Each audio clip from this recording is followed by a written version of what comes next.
Good morning, viewers and listeners. We are live and welcome to the State of Football. Oh, the date is Friday, September 17th, 2021.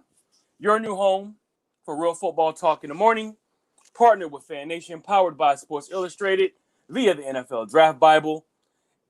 I am Big Law, your host. Welcome to show number 292, episode 34, season 2. And if Virginia is for lovers, then interviews on the state of football on Fridays is what we do here. All right, let me give you the energy represented by the number 292. Oh, man, this is a pretty good one too, guys. The number 292 as a number that represents good omens, since it seems as a sign of prosperity and that people will be successful in the businesses they start.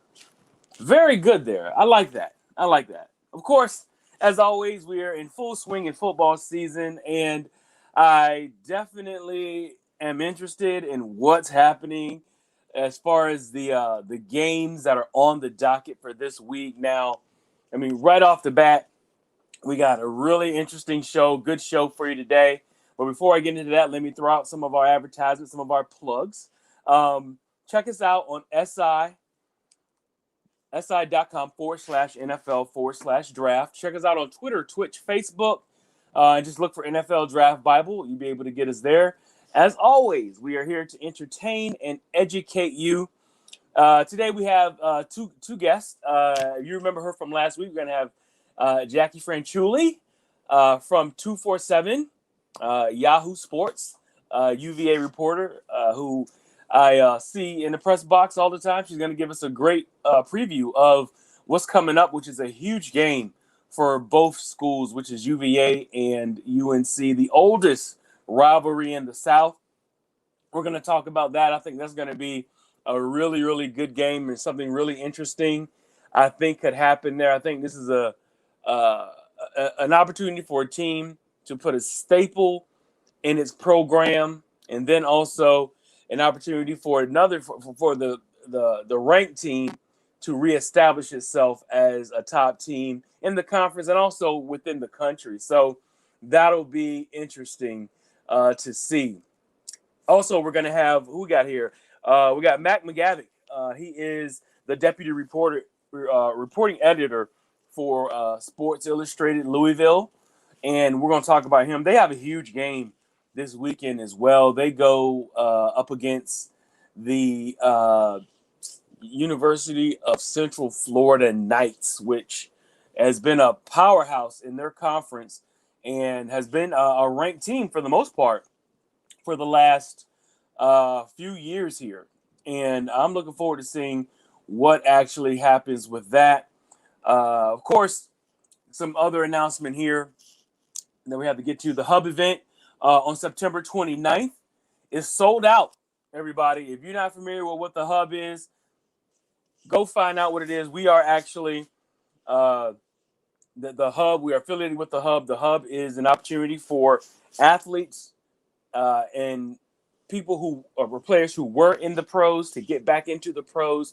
There's scouts that come from all of these teams to check out these players in kind of like a combine kind of a fashion. But the Hub for the September 29th event is sold out. The next one is October 20th. So make sure you sign up immediately, and also sign up for the VIP packages.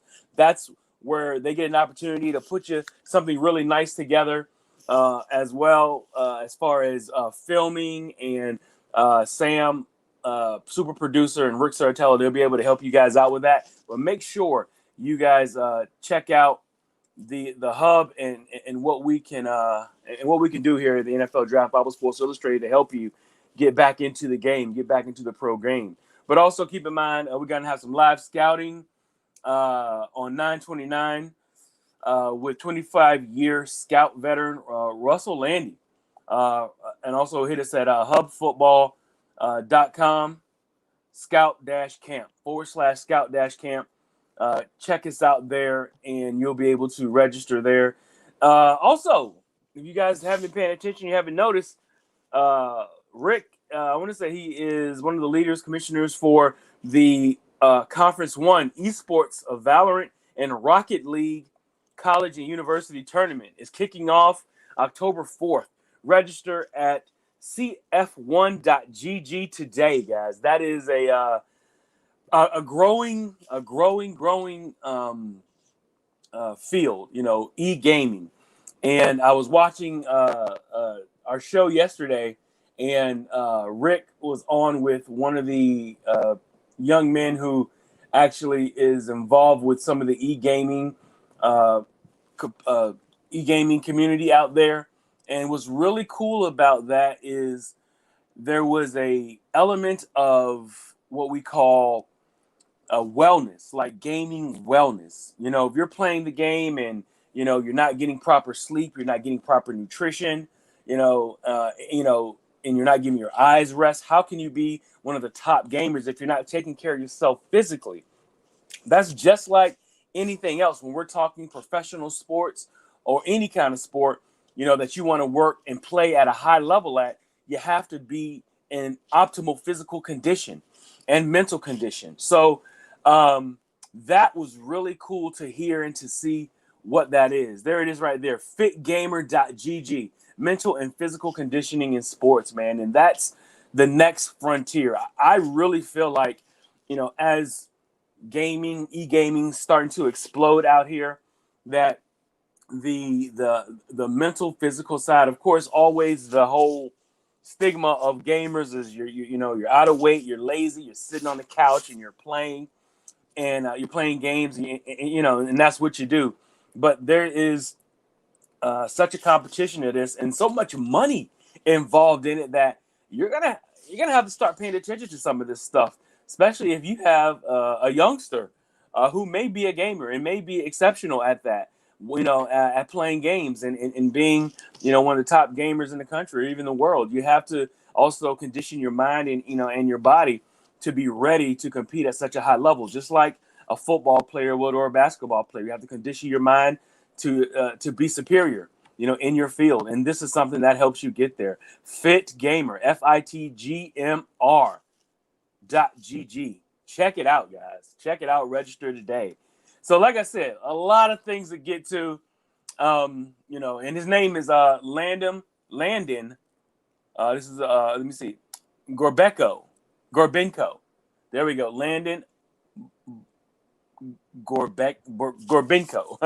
Trying to get his name right. But yeah, he's the gentleman that was on yesterday and did a great job of explaining what it all entails and what is a great opportunity to get involved in, especially if you are in the gaming community. So right along with that, like I said, there is a huge week of sports, football. Not to mention, I know that the boss Rick Serratelli, he's a huge Yankees fan. Baseball is winding down. We're getting close to October. Where we got the playoffs and everything else that comes with that. Not to mention, we're gonna have hockey. Professional hockey kicking off. We're gonna have basketball. The NBA kicking off. So this is, my opinion, the best time in sports, and not to mention my two favorites. We got NFL football and we got college football. All right. Keep in mind, check me out tomorrow as well, guys. I will be also hosting the show tomorrow, Saturday morning. What's going on, my man? Tom Good Hines. Yeah, I'm just preaching, brother. The Hub football camp is, and Tom Goodhines is one of the leaders there at the Hub football camp. If you're an aspiring athlete or you have the talent, sign up when you can. I'm telling you, these tickets sell out like Bruno Mars tickets. I'm telling you, man, they sell out quick, and you need to get in when you can. The 29th is already sold out, so get in. Like I said, the next date is October 20th. So, but that was my guy, Tom Goodhines. We had another comment up there, Sam. If you want to throw that up there for the, we had someone in the chat room asking about the Call of Duty. Hey, what's going on, Brian Beasley? What was it saying here? Brian Beasley's asking, so can I get paid to scout Call of Duty players? Oh, wow, great question. You know what? That's probably the final frontier in scouting. Because you figure, you got colleges now that are sponsoring, kind of like back in the, not so long ago they have fishing, where we got players in colleges that are fishing and against other schools and getting, fishing championships. Now it's gaming, so now colleges have gaming teams. I don't know, man, but that's a great question. You know what? It could be. Don't laugh. I see the smiley emoji. Don't laugh. Don't smile about it, because there could definitely be an opportunity. You may have to go out and scout, some 14, 15-year-old whiz kid genius who's a bona fide certified Call of Duty, dead-eye shooter, sniper shooter. Or same thing for NBA 2K and Madden. You never know. You go find these youngsters, and they're giving scholarships or giving money, and we got tournaments and all kinds of things. Not to mention the NIL opportunities for some of these young men and ladies. So a lot to talk about. I know that you guys are here to listen and go back and forth with me about football. So we're going to get into some football. Like I said, I got my girl Jacquie Franciulli here. I know that my buddy Deon Glover, he was going to be with me today. He is the father of Tony Grimes. He is not going to make it today, I believe, but we do have our UVA end of the conversation. And Jacquie Franciulli, who has been a reporter for I think over 10 years here, was at UVA, went to Florida, and has come back to UVA to report. So let's, if we're getting ready to get on the road here, I'd love to bring her in whenever we're ready, but there's a ton to get to, because this is a huge game for both teams. Hey, there she is. What's going on, Jacquie?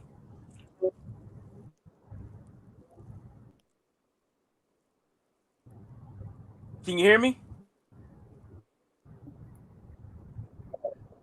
Hey, Jacquie. Yeah, but she maybe we'll try to get her back in. But yeah, she is the. Can you hear me? I can hear you now. Hey, how you doing, Jacquie? Good morning to you. Good morning. Yes, she is a UVA field reporter for Yahoo 247 Sports, and a veteran at this game. And if you paid attention last week, very knowledgeable and knows exactly what she is talking about when it comes to UVA sports and the sport of football. So, Jacquie, we got a big game tomorrow night. Yeah. Uh, yeah, but kind of tell me how you doing today. I'm doing good. Yeah, it's so interesting thinking that, tomorrow's game can really determine the ACC Coastal. It's so early on in the season, but you can really say that tomorrow's game is such a big game that it can determine a lot in the ACC Coastal. Honestly, I think everyone had a lot of faith in this North Carolina team, although they lost a lot on that offense. It was actually kind of strange coming in because, I was covering the Florida Gators and they lost a lot of players on that offense, but they didn't have that, I guess, confidence coming into the season. But North Carolina somehow, and I guess in the national media, really, people still were confident despite losing a lot of their offensive weapons. So it was interesting how those two teams kind of had the same storylines almost, but um, both had different, I guess, perceptions. And going into this game, if North Carolina loses to Virginia, that's it for them. That I don't see them coming back to winning the Coastal. And I think for UVA, when you think of what games are coming up for them, I think this is also a make it or break it. It's really hard to say. Last week we said it was a must-win game because of the way the schedule is going to happen. So UVA did a must-win game in Illinois. And once again, I'm going to say it's a must-win game for them if they want to compete in the ACC Coastal. Absolutely. You're looking at the oldest rivalry in the South, UVA versus North Carolina, which is always something that people always want to bring up, and is a very true statement. And I can tell you that there's a lot of pride in this. I know that the sworn enemy is Virginia Tech, but there is always I think a little bit of an added vinegar to this game. Whenever UNC and UVA get at it, not just for football, but basketball and other Yeah. sports. So it's really cool to see that they keep it going, and it's not as nice as it seems. No. So this game's going to be on tomorrow, 7:30. I believe it's going to be on ESPN. And I know UNC is favored right now. And, as I could say, I mean, I'm kind of a betting guy, you know. I'm taking all those bets because, from what I've seen in my expertise and watching UVA, this is probably the best first two games since I can remember UVA playing. I know it was William & Mary. I know it was Illinois. But even though those teams are a little bit lesser than, they still look buttoned up all across the board. What did you think about these first two games? So I'm in a when I was looking at this game coming in, and I was thinking, they did what they had to do in William & Mary. They did what they had to do against Illinois, and actually they got better from one game to the other. So one of the things that they struggled against William & Mary was a slow start. What they do, they came out fast against Illinois. So what they had to focus on, they did. So I think what this UVA team is showing is that, they have a lot of weapons on this offense. And I think, I'm going to repeat what Bronco Mendenhall said during his post-game press conference. Their diversity in offense is going to be hard to defend. If I'm a defensive coordinator, I'm looking at them as like, what scheme are they going to put out for this particular play? What package are they going to put out? Are they going to have three quarterbacks on the field at the exact same time?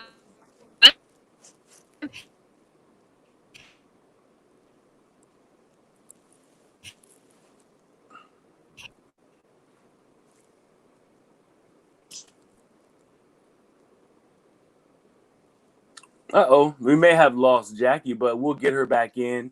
But yeah, she was just talking about the, what we are looking at as far as the offensive versatility. It's always been an offense where there's a ton of moving parts as the spread offense goes. You got players going all different directions. You got guys fly sweeping, jet sweeping, motion offense. You're putting in multiple running backs, multiple quarterbacks, multiple receiver sets, moving around.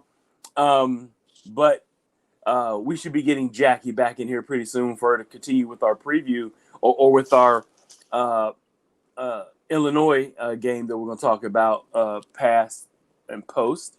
But she's coming back in here in a second. But yeah, and then we'll do like I said, a preview of that UNC game and what to look for. But this is a different UVA team for what I remember and for what I've been covering since I've been covering. Sometimes you'll get like one good game and then one bad game. You get one good game, one bad game, or you'll get a game that they're supposed to win and they lose, or a team that they're not supposed to win or beat and they win the game. So, the consistency seems there. The offense is different from what I are different from what I remember and what I've covered. But not to mention the defense, has looked better. The defensive backfield has done a better job, even though, like I said, it was William & Mary, Illinois. I think the defensive backfield is playing tighter, and playing, with more control. Now, will this translate when they start playing better games? I'm thinking it will. But in this game, it always really comes down to your quarterback. Can your quarterback complete the passes? Can your quarterback make the proper decisions? Can he not turn the ball over? And that's a big thing that we've been looking at. Like I said, the next big game that they have is this North Carolina game on Saturday. And for me, am I going to be, a player? You see here, we got some comments. Let's see here.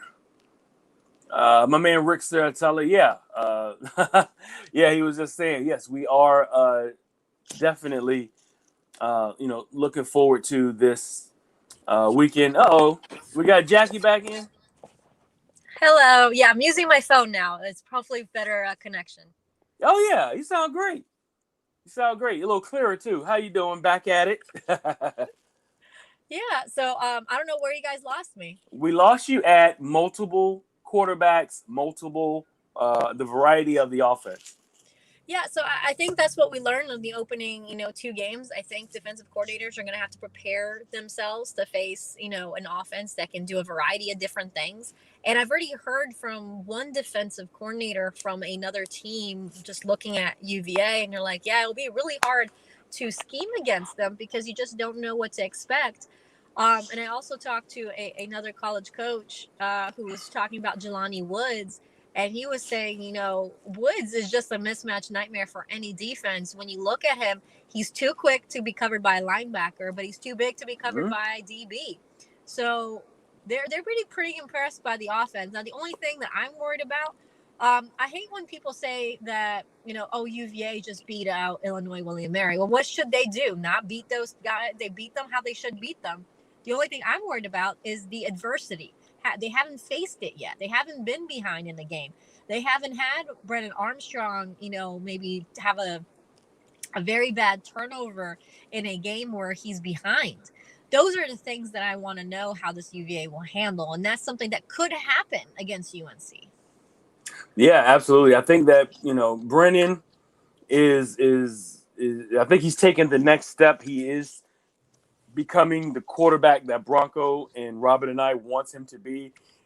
Before last year, he would give a couple opportunities for turnovers where he would, put a ball in a bad spot, and the ball will go over to the other team. But I feel like he's matured in that fact, and also he's always been a slow starter.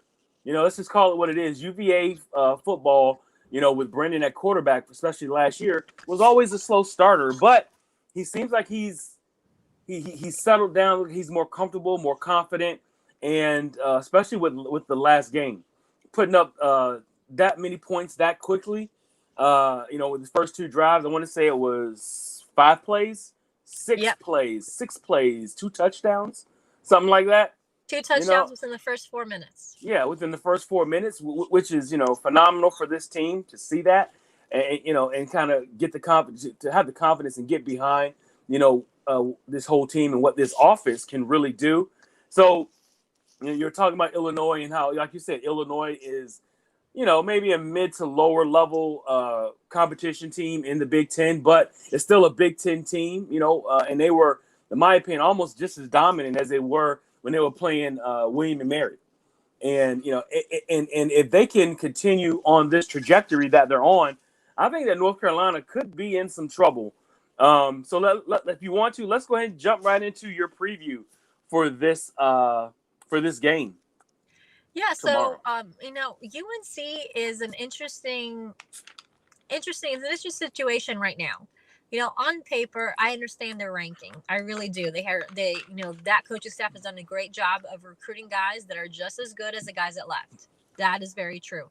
But it takes time to build chemistry. And I don't think they have built chemistry yet on that offense. And for some reason, their experienced O-line is struggling, especially on helping getting the run game going. Now, I think UVA will do a good job stopping the run. They have done a good job lately at stopping the run. I think Nick Jackson, Noah Taylor will be 2 guys that you have to key on for this. They're going to be really big, and one of the key matchups would be forcing Sam Howell to throw, because if you make them predictable, that's easy to defend at some point.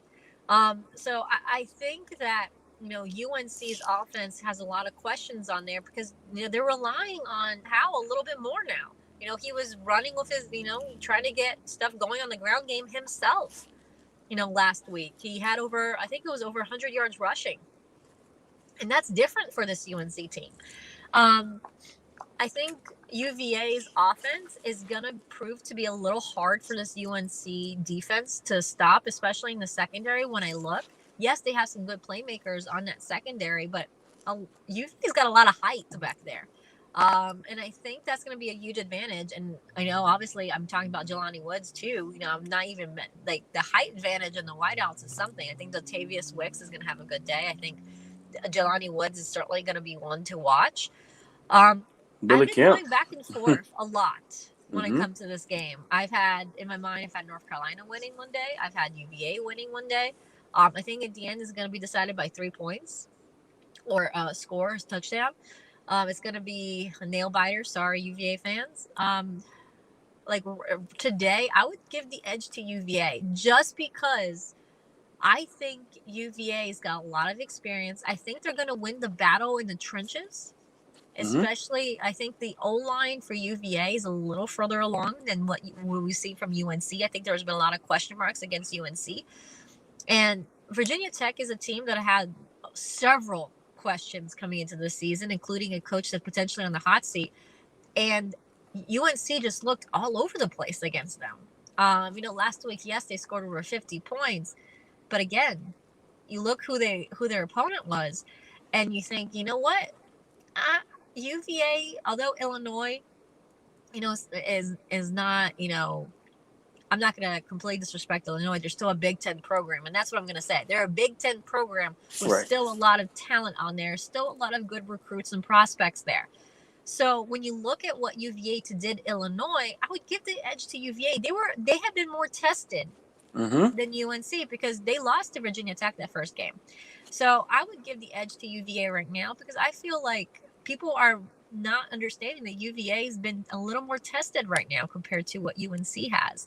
And honestly, Bronco Mendenhall has a great record against Mac Brown.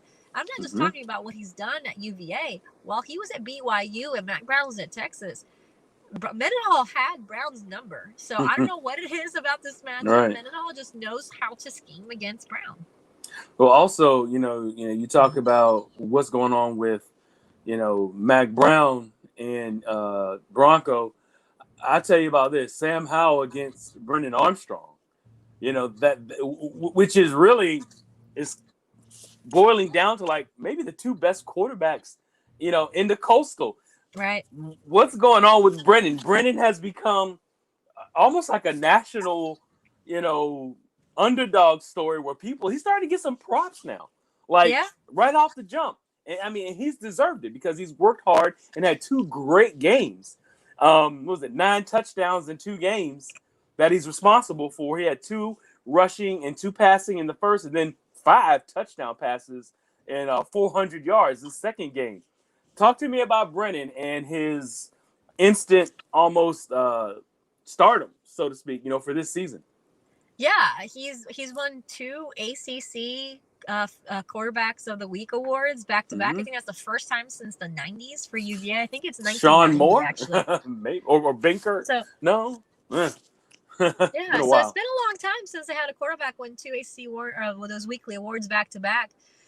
And if like I said, the only thing I have against Brennan right now is he hasn't faced adversity. I want to know how he keeps his emotions in check. That was a problem last year. So that's the only thing that I'm still hesitant to say that he's completely moved past it. But he's done a remarkable job. I hope his injury from last week isn't going to affect his game this week. Nothing has been said. I haven't heard anything to say otherwise, that his knee was badly hurt, but he was wearing a brace after the last game. So I hope that doesn't affect his mobility, because that's what makes Brendan Armstrong is his mobility inside the pocket, and what I like that I didn't see on film last year was that when he's scrambling outside the pocket, what he does is he's not just panicking. He's looking through his progressions. You can tell he's looking through and reading the situation and taking what the defense gives him. He's done a better job doing that this year in the first 2 games. Now it's the true test in the ACC Coastal and UNC. But that has been the biggest thing that I've noticed from him. So if he continues on this progression and he kind of holds down his emotions a little bit and doesn't let it get to him as much, this could be a very good season for Brendan Armstrong. And if Brendan Armstrong has a really good season, this could be potentially a really great season for UVA. Looking forward to that. Now, I'm going to wrap up here quickly with you, but I got some rapid fire. You ready? Okay. What's your greatest life achievement? Well, my 2 kids. All right. What's on your bucket list? What's left? Go to New Zealand. Oh, wow. If you had to teach one thing, what would it be if you were a professor? Oh, I would teach video editing. And what's your favorite dessert? Oh, flan. Flan. All right. Got any announcements or any shout outs in closing? If you come on to Wahoos 24/7, we have a lot of inside scoop, especially on the recruiting front. So we go to Friday night games. I went to go see 5-star Zach Rice last weekend. We got to see UVA commit Davis Lane. So we have a lot of inside scoops on recruiting. And it could potentially be a very big week on a recruiting trail for both UVA basketball and UVA football. 5-star linemen out there, right? So on Wahoos 24/7, we kind of keep up to date with all those inside scoops. All right, everyone. That is Jacquie Franciulli from 247. That's Yahoo doing her job, doing a great job covering UVA sports. And are you going down tomorrow, or are you going to watch from home? I'll be at home. All the post game interviews are on Zoom for this particular game. Got it. Thank you so much. Thank you. All right, everyone. That is Jacquie Franciulli. Always doing a great job covering UVA sports, and we will check back up with her, what's going on at UVA, and it's great. But we do have another guest in waiting, and if we are ready, Sam, in the back, we are jumping right back in. Like I said, this is Friday, and Friday is for interviews. Hey, what's going on? We got Matt McGavic. Is that how you pronounce it? Yeah, you actually got it. I commend you. A lot of people have trouble with that, but hey.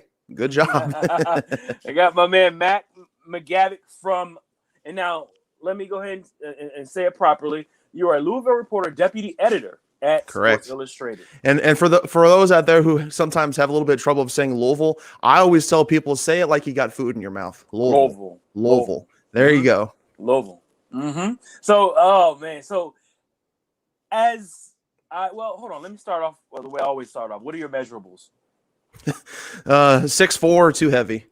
Okay, all right, man, because you'll say everyone's a prospect. You never know who's watching. Well, I'd be a nice maybe edge rusher or D tackle, 6'4", 270, 265-ish. I can maybe get off the edge. Maybe is the key word here, but I'll give it 110%. Love it. Love to hear it, brother. So let's go ahead and kind of get into it. Louisville, how long? Tell us your history. How'd you get into sports media, and how'd you get to Louisville? Well, I've actually lived in Louisville all of my life, sans like a short stop in Atlanta covering Georgia Tech. And I actually started out covering Louisville's baseball team. I covered them for a few years on their couple College World Series runs. And then I broke in through Sports Illustrated. I actually moved from Louisville down to Atlanta, Georgia on the Georgia Tech beat for a few months down there. And then got the opportunity to come back up here to cover Louisville. And since it's my alma mater, I'm born and raised here. I know I have a lot of connections up here, so it was an easy decision by me to come back up here and cover the Cardinals. Okay, very cool, man. So with that being said, is like Louisville, is it still a baseball town? I mean, is it all baseball for the most part? Ooh, no, it is a basketball town through and through. Basketball state, honestly. I mean, this state eats, sleeps, and breathes basketball, whether that be Louisville or Kentucky. I mean, it's predominantly Kentucky. Even in Jefferson County where Louisville is, I would say it's still about 70-30, 75-25 Louisville, maybe even less than that. There's a heavy contingent of Kentucky fans here in this county. So you can imagine that when the rivalry is just around the corner, it gets pretty heated around these parts. All right. But football is still catching steam. Baseball still has a little bit of work to do in that regard. But when it's football season, right before basketball starts, people are still fine-tuned into that. Well, all right. If you had to, which has more influence? I know that Kentucky basketball is enormous, but if you had both of the two colleges, which college rules the state overall? I want to say Louisville has some foothold on Kentucky in terms of controlling the state, but it's Kentucky. I mean, beyond the city, I mean, you have some pockets like in Shepherdsville or in Bullitt County where there's a lot of Louisville people. They're actually about 45 minutes to the south in E-Town. There's a large pocket of Louisville fans and Louisville alumni and whatnot. But beyond the city and a couple of the surrounding counties, it's blue and through, unfortunately. Blew and through. I see. I'm about to use that one. So, talk to us about your game, man. You guys have a huge opportunity tonight. Tonight, right? ESPN, Yep. 7:30 kickoff, prime time, where you guys all the eyes are going to be on your game. Louisville has Central Florida, which is kind of like the up and coming young program, similar to Coastal Carolina, where they're a new hot program, has had a lot of success early. Talk to me about this game, man. Central Florida. Give me a little bit of a preview of what you're looking to see on both sides of the ball for both teams. Well, I'm looking for Louisville to have a little bit more fight, a little bit more consistency overall from top to bottom, because their first couple games, they haven't really looked like a complete team, especially on the offensive side of the ball. Heading into the start of the season, one of the big narratives throughout the offseason about how much better all the individual position groups have been, how much better they're going to improve on from last season. Because while the numbers were there from a pure yardage standpoint in terms of total offense generated, total defense given up, the thing that was Louisville's bugaboo was turnovers, because they had the second worst turnover margin in all of FBS last year at -12. Only Duke was worse. So it's conceivable that if their turnover margin was just 0, this would be a 7-4 team last season. So one of the big storylines is if they just correct that, they should be able to rebound, because a lot of the turnovers last year were unlucky, but that's a whole different conversation. But unfortunately, through the first 2 games, Louisville has been looking particularly lifeless, especially on offense. One of the big talking points was that the offensive line was going to be probably the strong suit, not only on offense, but one of the stronger units on the team, except for maybe the secondary. But through the first couple of games, the offensive line, I mean, I'm not going to mince words here, they've looked terrible. I mean, in that first game against Ole Miss, Ole Miss, they're an SEC caliber squad. I mean, and they're looking pretty good now as compared to heading into that matchup. But that the offensive line has not generated a lot of push. And now a lot of people are going to struggle to do that against an SEC caliber. But even against Eastern Kentucky last week in an FCS squad, even they look to kind of struggle a little bit at times. They're not coming off the ball very fast. It looks like they're more just kind of pushing and not just striking off the ball. And they're having a hard time getting the offense going. There have been more than one occasion where quarterback Malik Cunningham has had to make just 1, maybe 2 reads, and he has to scramble outside of the pocket because there's just no more pocket to speak of. And then in the running game, which is head coach Scott Satterfield's bread and butter, I mean, it's been 3 yards in a cloud of dust, or maybe even less than that. So, and Louisville, if they're going to have any shot in this game against UCF, they cannot get off to a slow start, because they did so against Ole Miss. They got shut out in that first half. Looked better in the second half, so give them credit there. And even against EKU, they went into the half up 20-3, but they did not look good doing it at all. So if Louisville has any shot in this game at all, they cannot afford to dig themselves into a hole. And even if they don't do that, they have to be on their P's and Q's, because we saw what UCF did against Boise State, overcoming a 21-point deficit and holding on by the skin of their teeth for a victory there. Yeah, and as I look into like the crystal ball of what your schedule is, I see Central Florida, I see Florida State, I see Wake, I see UVA, I see BC, and then you ended up with Clemson. This stretch, it's murderer's row. We're not going to talk about Clemson. The games that you guys have coming up are absolutely brutal. And like you said, you guys got to get something done quick, as far as getting things fixed. Now, prediction for the season as far as their record. Right now, they're 1-1. What are you thinking for a record prediction for this team? It's kind of difficult to determine it right now, honestly, because even though they're 1-1, which is what I predicted them to go, they are not looking like everything is all there now. And this is a huge game tonight against UCF. I know a lot of people in the media here, and myself to fault, are calling tonight's game possibly one of the most important games in the Scott Satterfield era, because this will be a litmus test for how the Cardinals go out for the rest of the season. If they go out and they look flat again, they struggle to get things together going out, then that might get the ball rolling and just go completely downhill from there. But if they look good, make it competitive, or even come out with a win tonight, that can kind of set the table for the remainder of the season, because there are some teams in the ACC who are kind of disappointing. But then there are a few other teams who are really kind of out kicking the coverage. I know you were talking with Jacqueline about UVA, and they're one who I think they're performing a lot better. So that game becomes a little bit more difficult. Florida State, I thought was going to be maybe a taller task, and that might not be the case now. But still, this particular game is huge for a multitude of reasons. Now, I'm not saying that if Louisville comes out and lays an egg that Satterfield's going to get fired, but the table is being set for the remainder of this season and maybe the remainder of his tenure. My goodness, man. My goodness. So let me ask you this. As far as the players and who to look for, naturally, we got Malik Cunningham, the quarterback. Give me your top 3 players on offense. I know you lost, your running back sat out early last year, your top guy.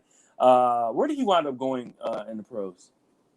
Your top running back last year who sat out? Hawkins. He ended up getting undrafted, but he went to the Falcons. He got cut in preseason, then he got picked up by the Titans, but they cut him in the preseason. I don't think he's actually on a team right now.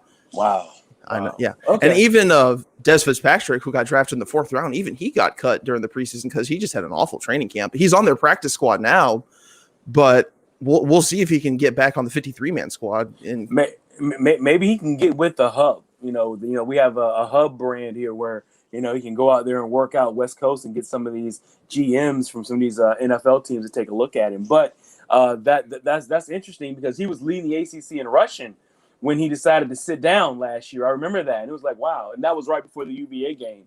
Like I said, you guys have always had like the explosive quarterback going back to Lamar Jackson, to Malik Cunningham. And I guess it's just what Satterfield recruits. Is there somebody in the wings that's like the third coming of this type of a quarterback? Oh man, you just touched upon a topic that a lot of people around here are kind of sensitive to, because one thing that a lot of people here locally are not too particularly happy about is that the quarterback recruiting has not been good at all. There have been several targets in the last 2 cycles where Satterfield either leads or is in the mix for and just escapes from their grasp. And even with Shedeur Sanders, Deion Sanders' son, for months, the writing was on the wall that he was coming to Louisville. He's a Louisville commit. He just hasn't said it yet. He's coming. And then at the 11th hour, he flips to FAU. He goes to FAU, but then ends up flipping to Jackson State, I believe it was. But yeah, and they do have a quarterback coming in Caleb Johnson in 22. He's kind of an underranked recruit. I'm really high on him. He's technically listed as a dual threat, but I love his pocket presence. He's able to stay in the pocket and face pressure, and he has legs, but he chooses not to use them. But right now, as it pertains to the future of the quarterback outside of him, Evan Conley has been a backup for a few years now, but his eligibility is almost up. TJ Lewis, who is someone they brought in with the 2021 signing class, he's splitting reps out at receiver right now. So his future under center is even in question now. So they're not really sure what to do there. They brought in a JUCO transfer, Brock Doman from, I believe, Independence Community College in Kansas. But if you're going to be competitive in the ACC, and especially with the lineage of quarterbacks with Louisville has, you expect to kind of pull in one of these big recruits or one of these big time guys, either from high school or through the transfer portal. And so far, through the first 3 years, that hasn't been the case. They're waiting for their first big pull at Signal Caller, and they're still waiting 3 years later. I cannot believe that. I'm like. You have Lamar Jackson, who was Heisman Trophy winner, who was the NFL MVP, and then you got Malik Cunningham, kind of in the same mode, maybe not as explosive, but can run by you. But in that mode of a Lamar, and I'm thinking, how come there is not another running / dual threat quarterback with an electric talent, not on deck for Louisville? Right now I'm thinking there is somebody that should be breathing down his neck, like a sophomore or freshman who is just as electric, or he's like the next, in that line of succession of Louisville electric quarterbacks. I can't believe it. I just can't see it. We thought maybe Luke McCaffrey had a chance to be that guy transferring from Nebraska, but as soon as summer workouts started, literally less than a week after they started, he transfers out. Because I guess there was a miscommunication about what his role was going to be on the team. He came in with apparently the mindset that he might actually contend for the starter's role. And while Malik wasn't perfect in 2020, he still had a a stranglehold on the starter's position, which I don't know if that speaks to his ability or just the lack of competition behind him. I'm not saying that Connolly isn't a serviceable guy, because he stepped in for Cunningham when he was hurt a couple times in 19 and came out with some big games. In fact, the 2019 shootout against Wake Forest in Winston-Salem, it was reliant on a fourth down conversion based on Evan Connolly's legs. Like, he's proven that he can perform in big games, but overall, I don't think he is the answer long term. Right. Which, it's concerning. There's no getting around it. Yeah, absolutely. I'm just floored that I don't see a quarterback on deck that you got, the fan base like, we got to get this kid in, or he's like a 4 or 5 star electric dual threat guy who wants to jump in that same system, and follow in the footsteps of these two guys. So give me 3 top offensive players and 3 top defensive players for Louisville going into this game. I think the first one is probably going to be running back Jalen Mitchell. Even while the line was kind of struggling last week against EKU, he still ended up with 18 rushes for 90 yards, which it's not a lot against an FCS opponent, but if you were to watch the game and see how much the line struggled at times, it's kind of a miracle that he came out with nearly 100 yards. And then for my second offensive player, I'm going to go with an offensive lineman. I'm going to go with Brian Hudson, the offensive guard, center, tackle. I mean, he's a jack of all trades on the line. But the thing is, he's not starting right now. I wouldn't be surprised if he would start tonight, because a couple guys on the line have kind of struggled in certain areas, but he's been the jack of all trades, 6-man plug and play whenever someone's struggling. And you know what? Number 3, I'm going to go with another offensive lineman. I'm going to go with true freshman tackle Michael Gonzalez, because there have been times where the starting tackles Trevor Reed and Ronaldo Brown have kind of struggled a little bit at times, but coming in as a true freshman, Gonzalez has actually looked fairly well. I mean, he did have one really bad boneheaded miscue against Ole Miss, but other than that one play, he looks solid. So I'm going to go with Jalen Mitchell, then Brian Hudson, and then Michael Gonzalez, which I don't know if it's a testament to how the offense is performing right now to go with 2 backup offensive linemen as someone to watch for on offense. But I mean, it's the truth, because if Louisville cannot hold a clean pocket for Cunningham or establish any sort of running game by assisting Mitchell and the rest of the backs there by creating rushing lanes, Louisville's getting blown out, no questions asked. It's just a matter of fact. Now, let's talk about a little bit more good things. Let's go on defense. I think when you're talking about the top defensive players to watch for Louisville, this conversation starts and almost ends with cornerback Kytrell Clark. I thought before the season that not only did this guy have first-team All-ACC potential, but if he had a really good season, I thought he might have the potential to be an All-American.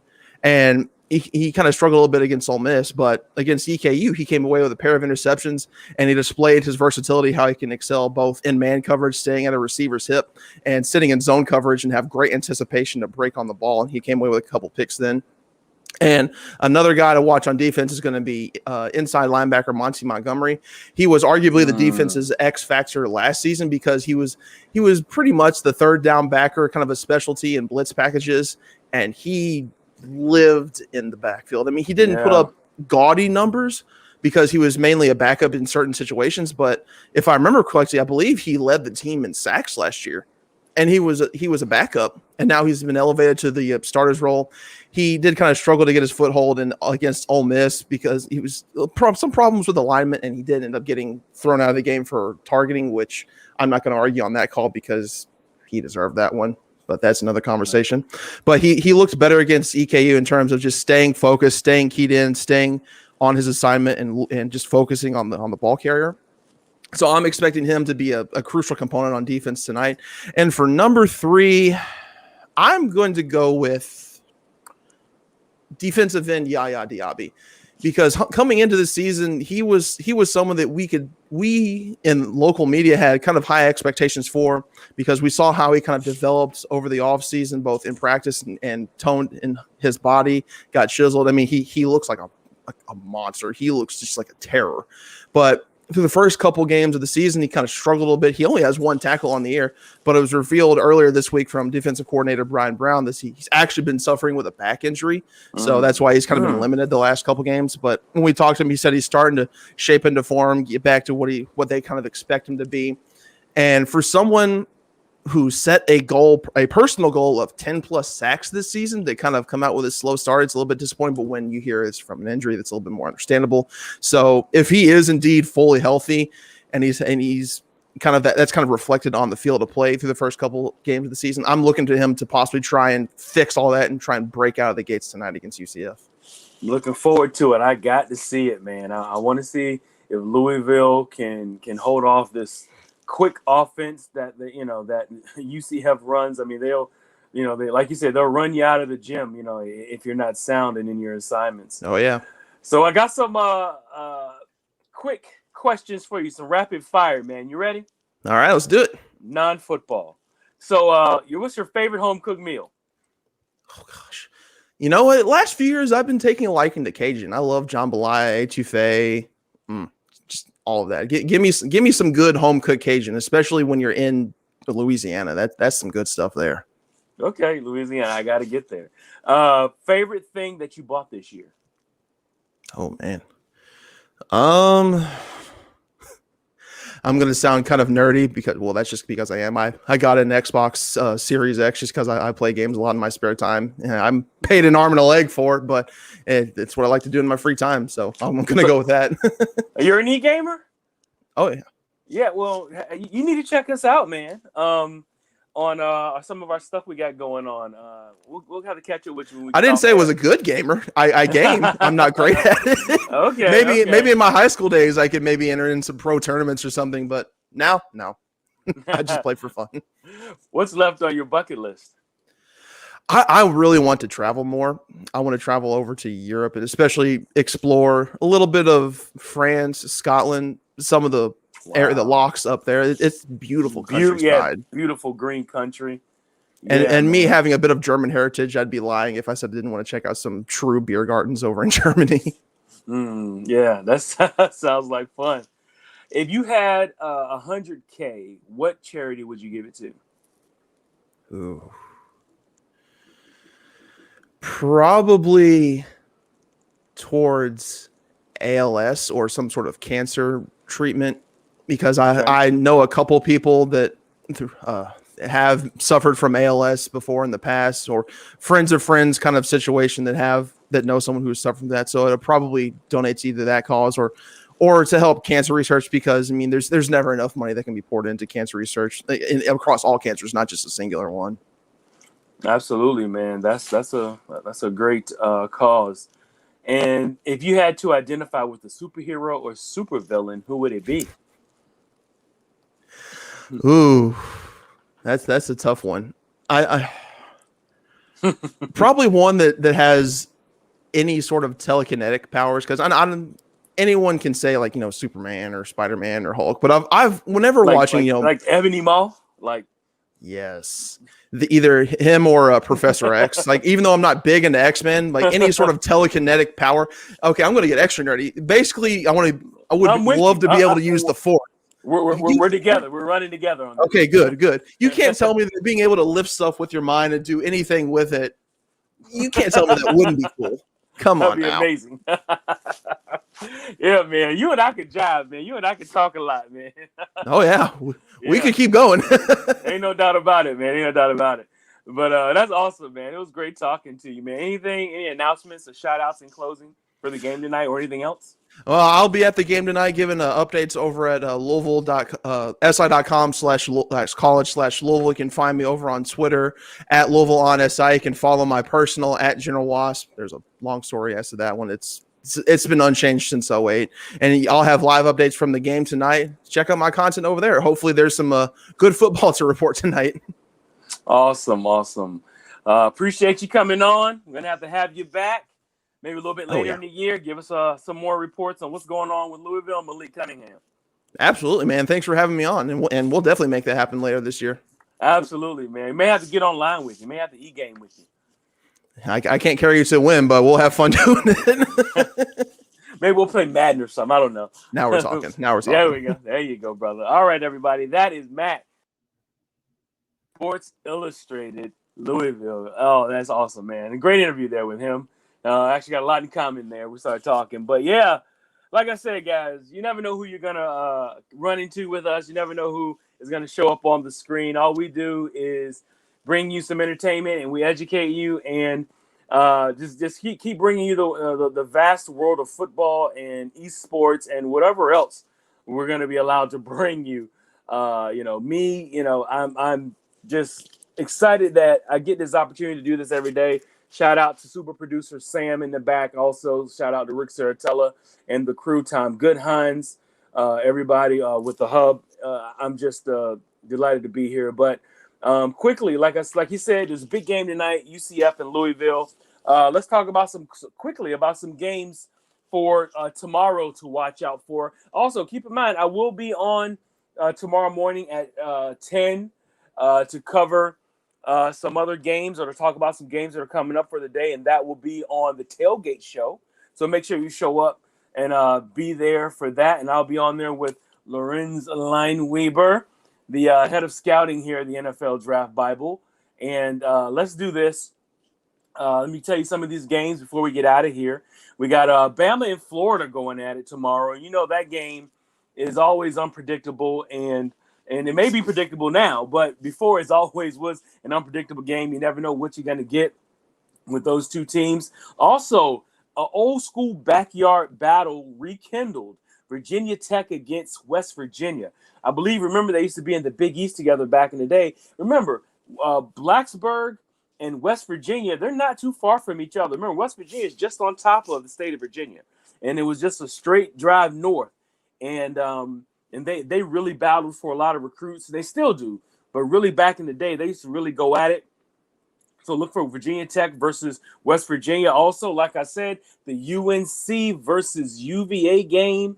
That's a 7:30 p.m. kick, and that's going to be a great game, I think, for both sides. This is a top game for one of the top offensive linemen in the country. There's a 5-star lineman that's out there that I believe UNC and UVA are the last two teams that he's looking at, and this is potentially a game that could possibly influence where he would go. So be on the lookout for that. And shout out to Jacquie Franciulli for coming on and giving us a preview of that game. Also, you're gonna have Auburn versus Penn State in a whiteout game. That's a 7:30 kick as well. So you got SEC against the Big Ten, and interesting. Kirk Franklin name has come up, just like Urban Meyer and just like Eric Bieniemy's name. They have come up for the USC out in California. You know that job. Look, my man Tom Goodhouse saying, ain't Friday until you get. That's right. Appreciate that. You know, you got to get your dose of Big Law and also get your dose tomorrow morning as well. Then you'll be ready to go for the weekend. So, yeah, Auburn and PSU going. And then you got a game that I think stinks. All right. And I'm thinking Michigan State against Miami. And Miami, I believe, could be favored in this game. Man, don't sleep on these Big Ten teams that aren't ranked. Miami didn't look all that great to me, and I believe Michigan State is going to give them the business. You know, I know De'Aaron King is supposed to be the big name, and a lot of people have a lot of large expectations for him. I don't know. I just don't feel it. I'm looking forward to that game. I want to see what Miami looks like moving forward because they are in the Coastal. But then Michigan State has an opportunity to take down a ranked team and another high-profile team with another high-profile quarterback. I'm looking forward to seeing that. Also, BYU plays Arizona State, and I think that's going to be a good game as well. I believe these two teams are ranked as well. Arizona State is for sure. But in BYU, I want to see what's going to happen with them because BYU is on the schedule for UVA as well. I want to check that out. So, yes, guys, I'm looking forward to a big week in college football. Let's go ahead and kind of turn it over to some pros. Keep in mind that you can always get to us. Go to NFLdraft.com/NFL/draft to get to our websites, any of our social media outlets. Just check us out on Twitter, Twitch, or Facebook. You can catch us there. But did you hear that Hard Knocks? Of course, if you don't know what Hard Knocks is, it is the behind-the-scenes show of the NFL. Of course, they've been doing the Dallas Cowboys. Oh, just been boring to me. Did I tell you that they're going to start doing that like right now in mid-season? So it looks like they're going to do in-season Hard Knocks, and the team that they selected is the Indianapolis Colts and Carson Wentz. You get to kind of go behind the scenes and see what that's about. So make sure you check your local listings for that. So there's going to be a Hard Knocks on mid-season for the first time. That's very interesting to me. And then, of course, there's a great big slate of games. Of course, I would give we're getting into overtime here. I would give a fallout from the game last night where Washington beat the New York Giants on a last kick that actually was out, but a penalty, and the kicker missed the kick. But there was a penalty, so they had to re-kick with no time on the clock, and Washington won the game. But that's it for that. But there are some interesting games. Let me give you these really quick. We got the Raiders. The Raiders playing the. I lost that one. I got San Fran going against Philly. I got the Cowboys and Chargers. I got KC versus Baltimore, which that game has always kind of been looked at as kind of the next level of kind of like the Brady against Peyton kind of a rivalry. So we're going to have Lamar against Pat Mahomes. So let's kind of take a look at that. I wonder how that is going to progress with the Ravens having so many injuries. They are beat up brutally. And for them to compete against this team, Lamar is going to have to be a Superman times 10. Because you know that one thing about this Kansas City team, they're going